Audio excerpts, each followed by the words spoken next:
एक बात ध्यान रखना, ब्राह्मणों से कदापि बैर मत करो। ब्राह्मण हैं जो गायत्री उपासक हैं, शिखाबंधन, और ब्राह्मणों से भी निवेदन है अपने ब्राह्मणत्व को मत खो। आप त्रिकाल संध्या नहीं कर सकते, एक काल की संध्या करो, गायत्री मंत्र का जाप करो, शिखा रखो, तिलक लगाओ, मुख से गालियां मत बको। और जो ब्राह्मण इन नियमों पर चलता है तो राजा तो केवल अपने देश में पूजा जाता है, पर विद्वान सर्वत्र पूजा जाता है। विद्वान की सर्वत्र पूजा होती है, सभी जगह। और बड़ा सुंदर अवसर चल रहा, अभी महाराज आपको बताएं, पितृपक्ष का महीना चल रहा है। कौन सा महीना चल रहा? पितृपक्ष का महीना चल रहा। और पितृपक्ष के पावन माह में हम भागवत कथा सुन रहे हैं। अगर आपने पितृपक्ष में कोई भी सत्कर्म किया, उसका 1000 गुना फल प्राप्त होता है। लेकिन आजकल हमने देखा कि आजकल पितरों के ऊपर ही लोग विचित्र कमेंट करते हैं। मैं प्रार्थना करूं, पितृपक्ष में पितरों के निमित्त जरूर जियो। अगर अपने जीवन में शांति चाहते, कई बार पितृदोष होता है, हमें पता नहीं लगता। पितृदोष के लक्षण सुनो। पितृदोष क्या कहलाता?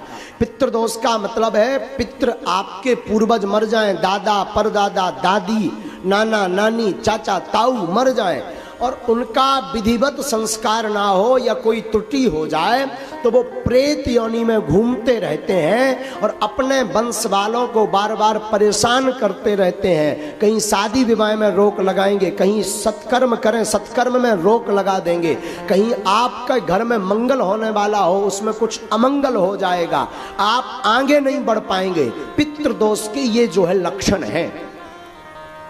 पहला लक्षण है, अगर पितृदोष लगा आपको तो पितृदोष अगर आपको लगा श्रीमान, तो पहला लक्षण है कि पितृदोष में आपको सबसे ज्यादा मंगल काजों में रुकावट आएगी। अब पितृदोष अगर आपको लगा तो आप आगे नहीं बढ़ पाएंगे। पितृदोष अगर आपको लगा तो श्रीमान पितृदोष के कारण आपके घर में निरंतर कलेश रहेगा। कलेश जानते, लड़ाई। अब पितृदोष अगर आपको लगा तो आपके घर में कभी भी धन संपत्ति नहीं रुकेगी। महाराज ये कैसे पता लगे कि ये पितृदोष है? तो सुनिए,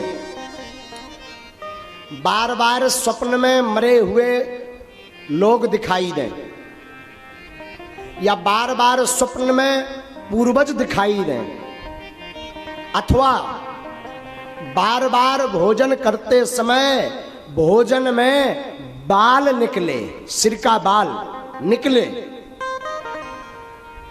अथवा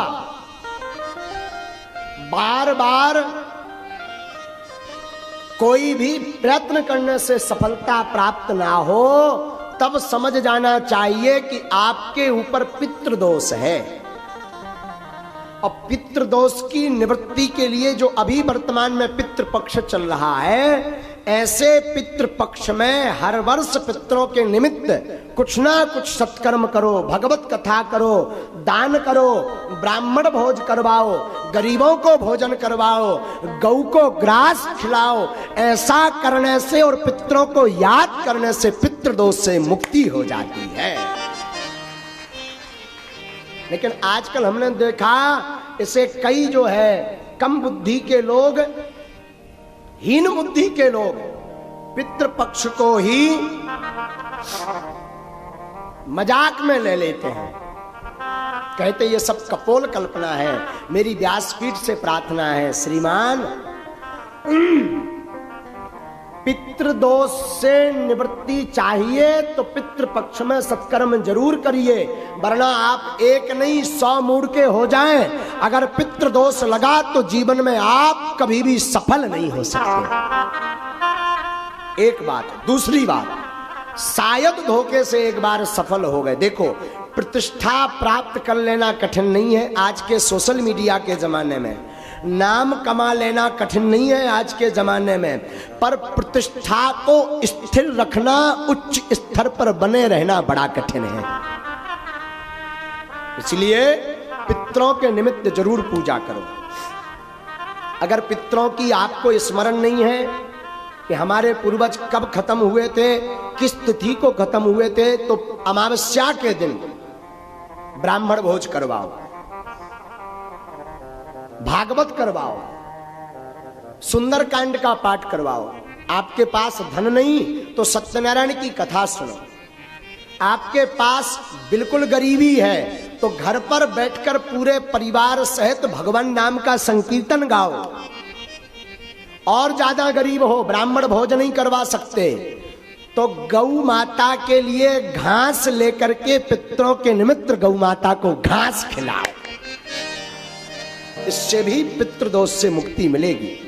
और एक बढ़िया उपाय बताएं, पूर्वजों को तो लगभग सब मानते होंगे, शायद पूर्वजों को आप मानते हैं और आपको लगता है कि पितृदोष है और इतना भी नहीं कर सकते, तो पितृपक्ष के 15 दिन पितरों की दिशा है दक्षिण दिशा। पूर्वज कहाँ निवास करते हैं? दक्षिण में। वैसे तो 15 दिन तक उनको जल दें, 15 दिन तक उनके नाम का दीपक रखें, 15 दिन तक दक्षिण दिशा में उनके नाम का भोजन रखें। लेकिन एक बात बोलूं, अतिशयोक्ति नहीं होगी। जियत पिता को दीन ना नीर, मृतक पिता को हलवा खीर। जब तक बाप जिंदा रहो सो पानी नहीं पिलाया, और पिताजी मर गए सो हलवा खीर खवा रहे। हमारे पिताजी कौवा बन के आएंगे और कौवा बन के खाएंगे ठठरी के बरे है? जब तक बाप जिंदा रहा तब तक पानी नहीं पिलाया, और मर गया तो कह रहा कौवा बन के आएगा। कौवा को अंग्रेजी में क्या कहते हैं? क्रॉक्स। हाँ, जो भी हो समझ जाओ है? तो जियत पिता को पानी नहीं पिलाया, मर गया तो बाप कौवा बन के आएगा। और सुनिए, जियत पिता को दंगम दंगा, मृतक पिता पहुंचाए गंगा। जब तक बाप जिंदा रहा तो मारपीट करते रहे, और बाप मर गया सो गंगा जी सपरा रहे ठठरी के वरे है? हमारी प्रार्थना है मरने के बाद पितृदोष का विधि तो करो, पर जीते भी पितृ कृपा प्राप्त करने के लिए माता पिता की जिंदा में ही सेवा करो। और फिर भी किसी कारण से माता पिता की, गुरु की सेवा नहीं कर पाए, कई इतने यहाँ अभागे बैठे होंगे, कई पुरुष यहाँ माताएं अभागी बैठी होंगी जिन्होंने अपने माता पिता की सेवा नहीं की होगी। छोटी छोटी बात पर माँ को गाली दे देते हैं, पिता को अपशब्द बोल देते हैं। मैं प्रार्थना करूं, तुम जिस माता पिता को अपशब्द बोलते हो, गाली देते हो, ये वही माँ है जिस माँ ने 9 माह अपनी कोख में तुम्हें रखा है। मैं प्रार्थना करूं, माता पिता को दुख मत दो। फिर भी पितृपक्ष है और आप इनमें से कोई उपाय नहीं कर सकते, तो दक्षिण दिशा की तरफ 3 दीपक जलाएं। सरल उपाय सुनिए, दक्षिण दिशा की तरफ 3 दीपक जलाएं और अपने पूर्वजों को प्रणाम करके बोलें, हमसे जो भी भूल हुई क्षमा करना, और उनकी याद में 2 आंसू बहा दें। इससे बड़ा श्राद्ध का कोई उपाय नहीं है। सबसे सरल उपाय है, भगवान नाम लेकर के दक्षिण दिशा में उनका स्मरण करके 2 आंसू बहा दें। इससे पितृदोष की मुक्ति 15 दिन में आपको प्राप्त होगी। और पितृपक्ष को जरूर माने। और हम आप सब बड़े सौभाग्यशाली हैं कि ऐसे पितृपक्ष के पावन अवसर पर आज श्रीमद् भागवत कथा प्रारंभ हो रही है।